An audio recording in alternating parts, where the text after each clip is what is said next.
Bonjour à tous, bienvenue pour notre conférence hebdomadaire. Eh bien, on a eu encore une semaine qui a été largement dominée par les évolutions du conflit en Iran et clairement le commentaire que nous avions fait vendredi en début d'après-midi a légèrement changé en fin de journée puisque l'après-midi de vendredi a été dominé par les annonces de réouverture du détroit d'Ormuz qui a permis tous les indices de repartir encore plus de l'avant et finalement une séance qui a été une séance de hausse importante puisque notamment le CAC 40 a pris 2% et permettant aux indices valeurs moyennes, eux, de progresser de plus de 4% sur la semaine. Comme on le verra, la semaine a été également très positive pour les indices américains qui ont gagné plus de 4% pour le S&P 500 qui a dépassé pour la première fois la barre des 7000 points. Le Nasdaq a enchaîné 13 hausses consécutives, soit sa plus longue série depuis 2009. Donc, toutes ces avancées sur le détroit d'Ormuz avaient donc clairement boosté les indices.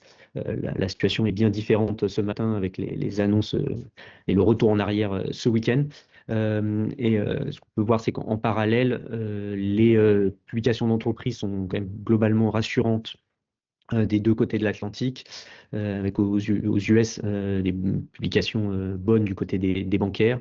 Et puis, comme on le verra en France, hormis le luxe, on a eu pour l'instant des bonnes nouvelles, hormis le luxe et Alstom, et on y reviendra un peu plus tard.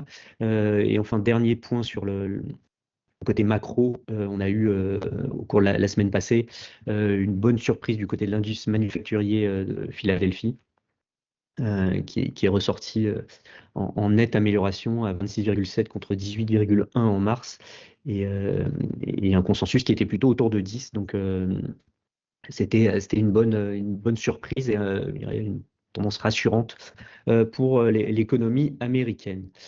Si je passe maintenant tout de suite au CAC 40, parce qu'on va essayer d'aller vite pour évoquer les publications de la semaine et à venir sur les small et mid, mais donc sur les grandes valeurs, après la très, très forte hausse de la fin de séance de vendredi, donc le CAC 40 finit à plus 2% et près de 80% des valeurs sont en hausse. Avec eh bien, ce qu'on remarque, c'est le rebond des valeurs tech et notamment de celles qui avaient été beaucoup attaquées par les craintes de disruption liées à l'IA.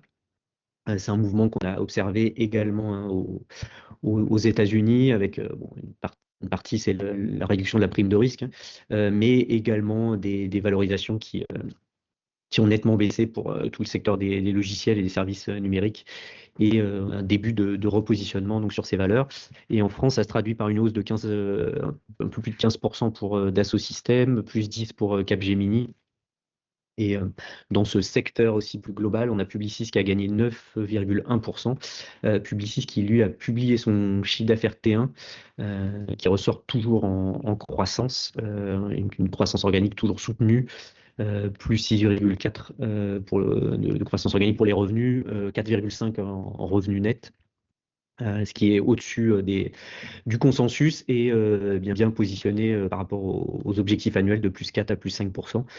Et Publicis qui se positionne toujours plus vers les services utilisant et pilotés par l'IA. Et c'est ce qui clairement drive la croissance sur Publicis. Enfin, pour terminer sur la tech, là on a le secteur des semi-conducteurs qui continue de très très bien se porter depuis le début de l'année. On le verra un peu plus tard avec des valeurs moyennes également. Mais ST Micro dans le CAC 40 gagne près de 10% sur la semaine et est en hausse désormais year-to-date de 65,8%. À l'inverse, donc comme je l'évoquais un peu en introduction, mais la mauvaise nouvelle est venue du luxe, avec des publications du premier trimestre assez mitigées. Euh, alors la première, c'est Kering, Kering qui cède 8,3% sur la semaine, avec un chiffre d'affaires qui a baissé de 6%, qui est stable en organique, et surtout toujours une déception sur Gucci, dont le chiffre d'affaires a baissé de 8% en organique. alors que le consensus était plutôt autour de -4. Bon, clairement, le redressement va prendre du temps. Cette publication du premier trimestre était aussi l'occasion pour Luca De Meo de présenter son plan stratégique. Un plan stratégique qui prévoit pas mal de réorganisation et de recentrage de l'activité et de rendre les produits plus désirables et de moins partir et de se reconcentrer sur la valeur et moins sur le volume. Mais en attendant, évidemment, ça prendra du temps et ça ne se retrouve pas dans les chiffres actuels de vente, d'où la baisse qui fait suite à un très bon parcours au S2 2025. Du côté d'Hermès, on a eu également un chiffre d'affaires décevant. Avec un recul de 1% en publié. En organique, on est quand même à 6% à taux de change constant. Néanmoins, le consensus s'attendait plus 7 et c'est la plus faible croissance organique trimestrielle depuis 2020. Sur la semaine, le titre a reculé de l'ordre de 4%, et on note qu'il y avait des volumes qui étaient 3 fois supérieurs à la moyenne, donc une forte activité sur le titre Hermès également.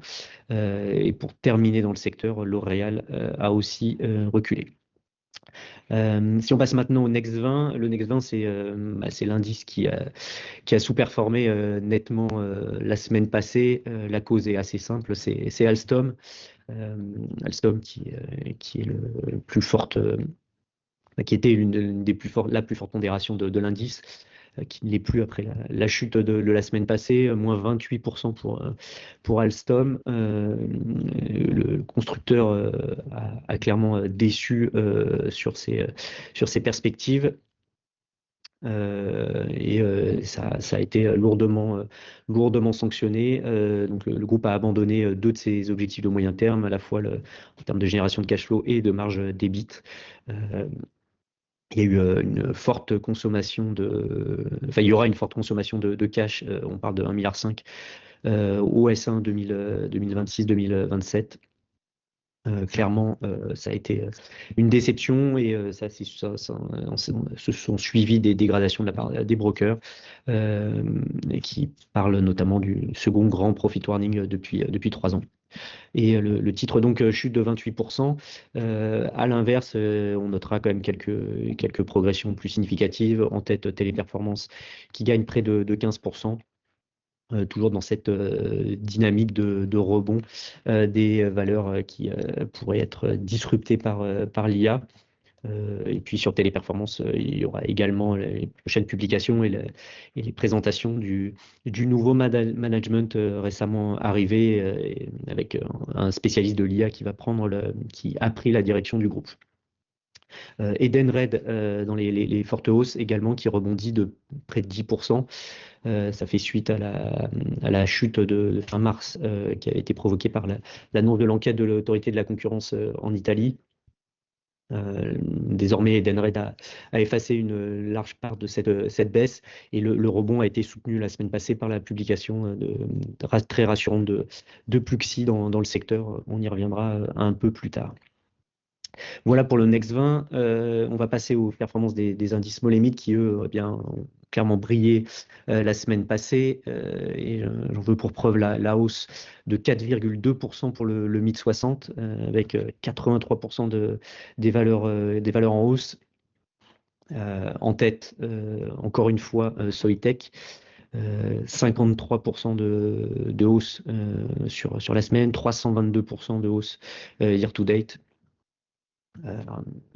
On a clairement un engouement retrouvé pour Soitec tiré par la demande des data centers liés à l'IA et le titre est en pleine recovery.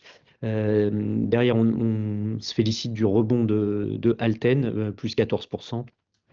On a eu également dans le secteur des ESN une belle performance pour Sopra qui a gagné près de 12%. Et puis ensuite, là, on a eu des rebonds aussi des forts rebonds pour des valeurs plus spéculatives comme Ubisoft ou Worldline qui ont gagné plus de 20%. pour le coup sans annonce spécifique.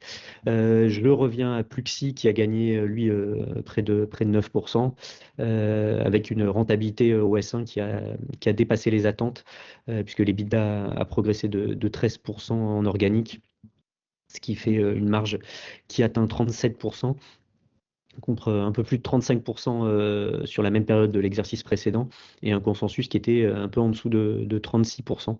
Donc près d'un point de marge, enfin plus d'un point de marge au-dessus des attentes, ce qui a permis au titre de très bien performer.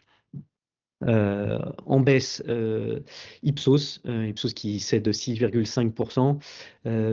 Alors, il y a eu je dirais une semaine enfin, très, très volatile pour Ipsos, puisqu'en début de semaine, le titre avait bien progressé, en lien notamment avec la mise en place effective du programme de rachat d'actions, ce qui avait fortement donc, soutenu le titre. Et puis, eh bien, en fin de semaine, publication du T1, et là, publication qui a déçu, et ça s'est traduit par une chute de 15% en séance vendredi.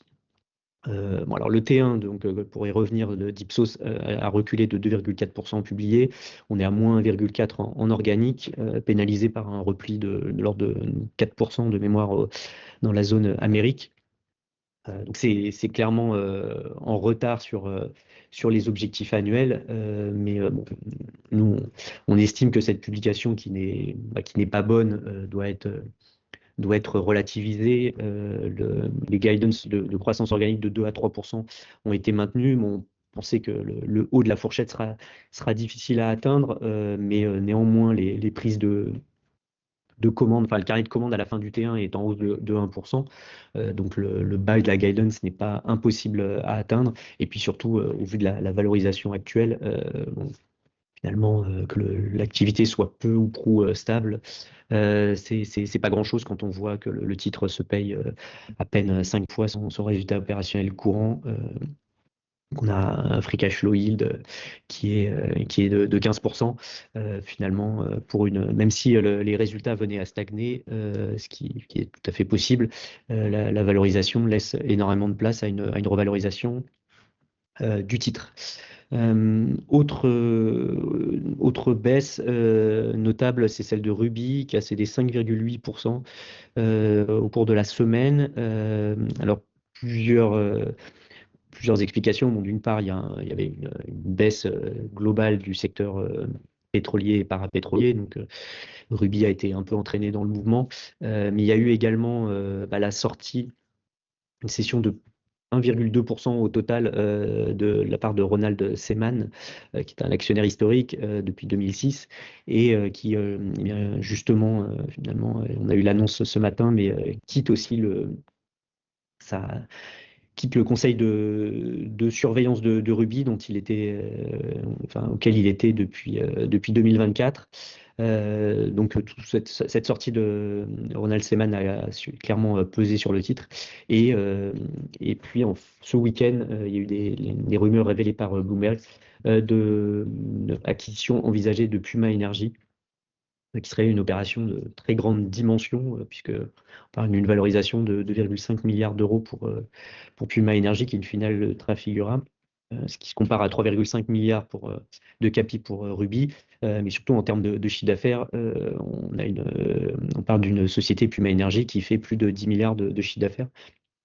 Donc ce serait vraiment une opération, un vrai game changer sur l'organisation et la structure de Ruby. Donc ce sera évidemment à suivre dans les semaines qui viennent. Si je passe maintenant au CAC Small, le CAC Small, il a progressé comme le MID 60 de plus de 4%. Donc là, près 75% de valeur en hausse. Une baisse significative, c'est celle de Morel et Prom, qui, en lien avec les baisses du prix du baril. Morel et Prom a baissé de 10,7%. Le groupe a publié son chiffre d'affaires T1 qui était très bon, mais évidemment c'est assez anecdotique par rapport à la tendance à venir sur le prix du baril. Dans les autres publications plutôt négative. On a Kaufman qui a légèrement reculé après un chiffre d'affaires T1 en baisse de 6% et un résultat d'exploitation de repli de 1% au T1. Néanmoins, on n'est pas très loin des guidance annuels qui ont été confirmés, c'est-à-dire un chiffre d'affaires et une marge opérationnelle à peu près stable. Euh, Avant le rebond de vendredi, on avait également une semaine compliquée pour les équipementiers automobiles. Et c'était le cas pour Op Mobility dans le Mid 60 et pour Plastivaloir dans le CAC Small. Plastivaloir, une société qu'on a visitée la semaine passée. Avec, ce qu'on a retenu, c'est clairement une visibilité qui reste faible dans le secteur automobile. C'est pas nouveau. Et puis, un risque sur les marges avec la pression des prix du baril et donc les conséquences sur le prix des plastiques qui sont achetés par Plastivalois. Néanmoins, il y a eu beaucoup de valeurs en hausse très très fortes, avec une très bonne semaine pour le secteur de la tech tech et télécom, en particulier Equinox qui a gagné 42,6%. Désormais, il est en hausse de 43,5% year to date. Ça fait suite à l'annonce fin mars de l'accord avec un opérateur télécom de rang 1, ce qui clairement dynamise le titre. Et on aura la publication du chiffre d'affaires T1 cette semaine. On n'attend pas grand-chose du T1 qui devrait rester en décroissance, en glissement annuel, compte tenu du gros coup d'arrêt qu'il y avait eu au T3. Avec une baisse je rappelle, de près de 50%. Néanmoins, on attend une poursuite de l'amélioration en séquentiel avec un retour de la croissance qu'on anticipe au S2. Mais évidemment, la présentation du chiffre d'affaires T1 permettra d'avoir un peu plus de granularité sur le retour progressif de la croissance sur Equinox. XFAB a également brillé, plus 17,6%, toujours dans la dynamique du secteur des semi-conducteurs. Et dans les logiciels, Planisware, plus 24%, après une publication trimestrielle qui était légèrement meilleure qu'attendue et qui a confirmé que bien, finalement, il y a de la croissance et que pour l'instant, les éditeurs comme les ESN font de la croissance grâce à l'IA. Finalement, la certitude, elle est plus à moyen terme. Enfin, dans tout autre secteur, G11 a très bien performé, autour de plus 7%, des volumes importants, puisqu'on est 4 fois supérieur à la moyenne. Il faut dire que le groupe d'événementiel a affiché une croissance organique de plus 9% au T1. Il a confirmé ses guidance avec donc un T1 qui a été notamment soutenu par les JO d'hiver. Hors indice sur la France, eh bien, on a eu encore Ribert qui flambe avec plus 44%, plus 271% year to date. Et on peut faire je dirais un point, on a voulu faire un point global sur ces 5 fantastiques de l'IA en France, puisque en plus de Ribert, on a Semco Technologies qui gagne également 18%, qui est à plus 62,5 year to date. Semco qui a publié des résultats supérieurs à son plan présenté à l'IPO. Et donc, en plus de Ribert, de Semco, on peut évoquer deux CRSI qui flambent depuis le début de l'année.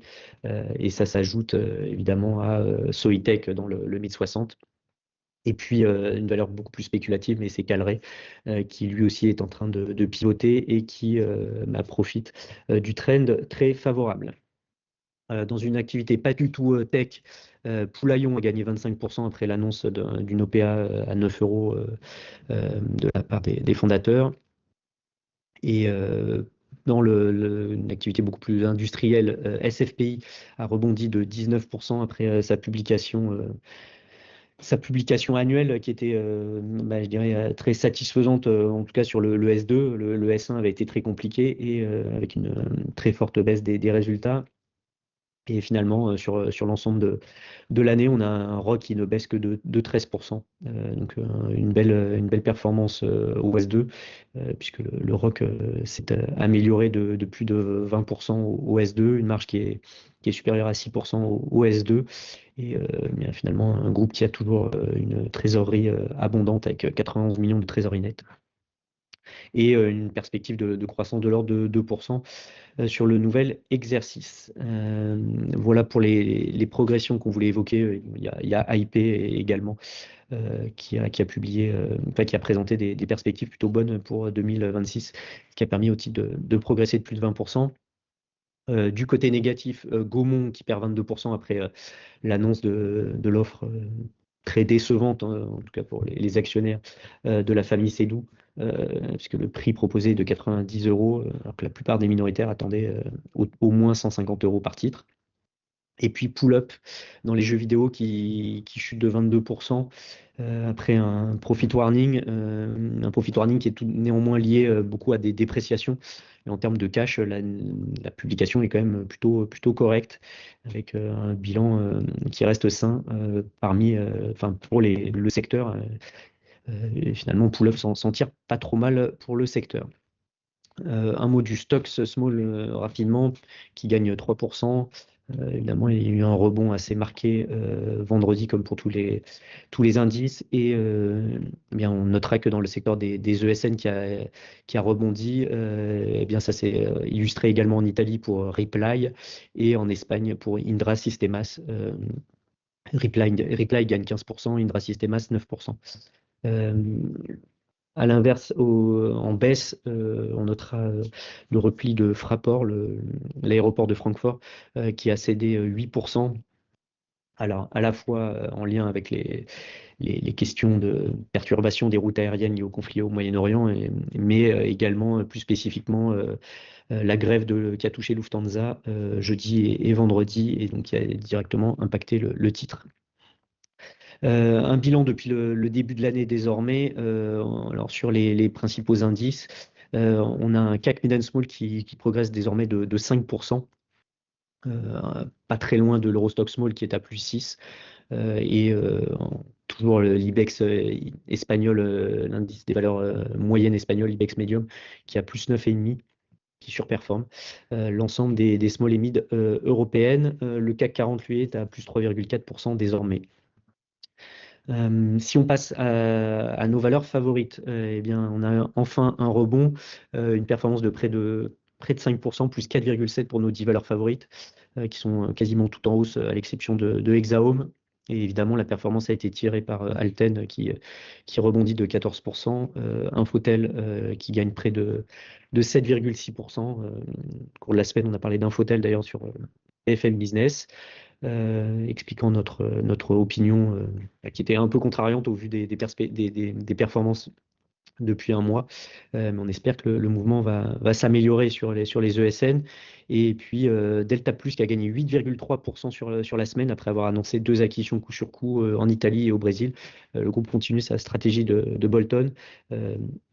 Et ces petites acquisitions vont venir soutenir la croissance, alors que la croissance organique devrait être relativement faible sur l'année, plutôt une décroissance encore sur le S1 et une amélioration attendue à partir du S2. Mais sur Delta Plus, on a une valorisation qui nous paraît intéressante, puisque ça fait près de 10 ans qu'on n'a pas vu des multiples aussi bas sur Delta Plus. Enfin, Virbac, plus 6,5%, alors que le titre a publié un très bon T1, un T1 qui est en croissance au-dessus des attentes annuelles, ce qui préfigure un bel exercice encore pour Virbac, puisqu'on avait 7,7% de croissance à périmètre, enfin à taux de change constant au T1. Voilà pour la performance de notre buy list qui désormais n'est plus en baisse que de 2% year to date. Sur les publications de la semaine passée, donc on avait 8 publications, mais plus globalement dans l'univers des small et mid cap, on avait une vingtaine de publications, et ce qu'on a observé, c'est une croissance de près de 9% au T1. Bon, c'est un échantillon encore limité, mais ça confirme ce qu'on attendait, c'est-à-dire une bonne croissance au premier trimestre, avant les événements en Iran qui pourraient ralentir la croissance sur les trimestres suivants. Et donc, on a une croissance positive dans à peu près tous les secteurs, sauf la consommation discrétionnaire. On l'a vu dans les grands indices sur le luxe, et dans les valeurs moyennes, on a le nautisme, par exemple, qui reste qui reste en décroissance, et c'est illustré chez Katana par une baisse de près de plus de 20% pour le T2, après moins 13 au T1 hors exceptionnel. Et on pensait que, compte tenu de l'effet de base, on aurait plutôt un repli de l'ordre de 10%. Donc, il y a encore une dégradation dans le nautisme et chez Katana en particulier. Voilà pour les principales publications. Je ne vais pas revenir sur toutes les publications puisque vous aviez tout ça dans les mails. Ce qu'on peut vous dire, c'est qu'on attend beaucoup de publications cette semaine, plus de 20 publications attendues dans notre stock guide, avec divers secteurs et ça permettra de faire un vrai bilan sur la tendance. Mais on notera en particulier pour les valeurs de notre buy list, idée logistique, sur lequel on attend toujours une croissance soutenue tirée par les États-Unis et les nouveaux contrats. Et sur idée logistique, on était revenu à l'achat fort compte tenu de la baisse qui avait suivi la publication des résultats annuels. On a la valeur grecque Cricri Milk qui publiera également cette semaine. Cricri Milk qui est en hausse finalement de plus de 20% depuis qu'on l'a conseillé. C'était fin octobre qu'on avait recommandé la valeur. Et elle est à plus 21% depuis lors. Et dans les publications qu'on attendra, eh bien, on a noté Equinox, puisque le titre fait un excellent parcours depuis 3 mois. Donc, on va voir si on peut avoir un peu plus de matière sur le rebond de l'activité à venir. Une autre valeur emblématique, c'est Interparfums, sur lequel on pense que le S1 sera compliqué, mais qu'il faut continuer à observer parce qu'on pourrait avoir un exercice 2027 bien meilleur. Dans l'aéronautique, Lily devrait continuer à afficher une croissance à 2 chiffres, et la valorisation reste abordable pour un tel acteur de l'aéronautique qui présente une excellente visibilité sur la croissance à 2-3 ans et un gros potentiel d'amélioration de la rentabilité. Séché Environnement, là on attend pas grand-chose sur le début de l'année 2026, mais à terme, la remontée des prix de l'énergie pourrait être un driver, un catalyseur pour Séché Environnement. Enfin, dans le nautisme, Fountaine Pajot devrait publier, on n'a pas de date exacte, mais le groupe devrait publier autour de la fin du mois son chiffre d'affaires S1, qu'on attend en baisse à 2 chiffres. Mais ce qu'on guettera, c'est surtout l'évolution du carnet de commandes avec un rebond espéré de l'activité en 2026-2027. Ce qu'on apprécie chez Fountaine Pajot, c'est son positionnement sur le haut de gamme et les grands bateaux qui montrent une meilleure résilience et toujours une demande soutenue actuellement dans le secteur. Et c'est ce qui nous fait préférer cette valeur par rapport à Katana ou encore Beneteau. Voilà, vous aviez vendredi toute la liste des autres publications, et on sera un plaisir de faire le bilan lundi prochain.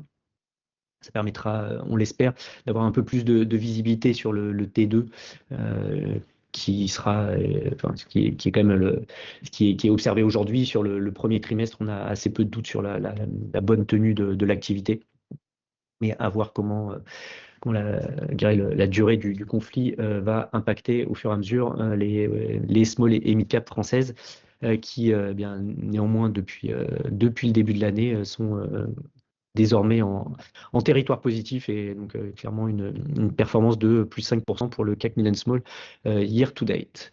Voilà pour notre point hebdomadaire.